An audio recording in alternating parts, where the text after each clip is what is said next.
जा के करा के रख तो है भगवान। एगो दीपक के दू गो जा के करा के रख तो है भगवान। पूजियो तो दीपक पवारी छे जानियो रोज फोन करे छे।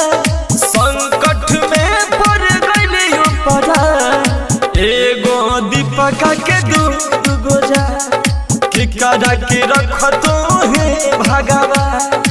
एगो दीपक के दू गो जा के करा के रख तो है भगवान। एगो दीपक के दू गो जा अभी आप सुन रहे हैं अन्नू रिकॉर्डिंग स्टूडियो करा नीलवाड़ा। के रख तो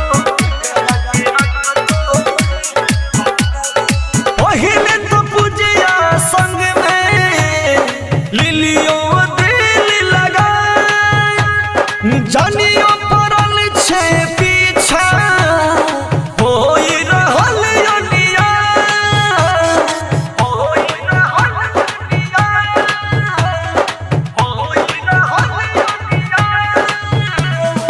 पहिले तो पूजिया संग में लिलियो दिल लगा जानियो पड़ल छे पीछा होई रहल अनिया होई रहल अनिया होई रहल अनिया।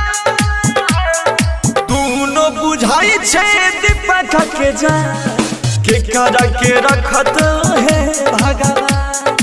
एगो दीपक के दू गो जा के करा के रखत है भगवान। पूजियो तो दीपक पवारी छे जानियो रोज फोन करे छे। संकट में पड़ गइलियो पड़ा एगो दीपक के दू गो जा के करा के रख तो है भगवान।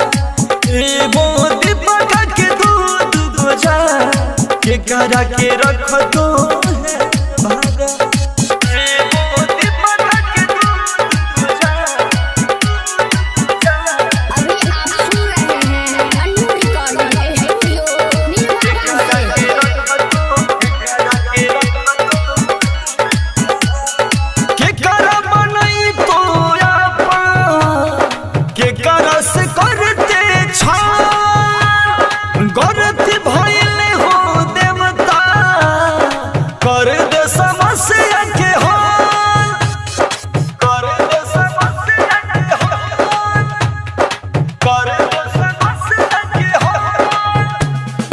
के करा बनई तो के करा से करते छा गलती भइले हो देवता कर दे समस्या के हो कर दे समस्या के हो कर दे समस्या के हो।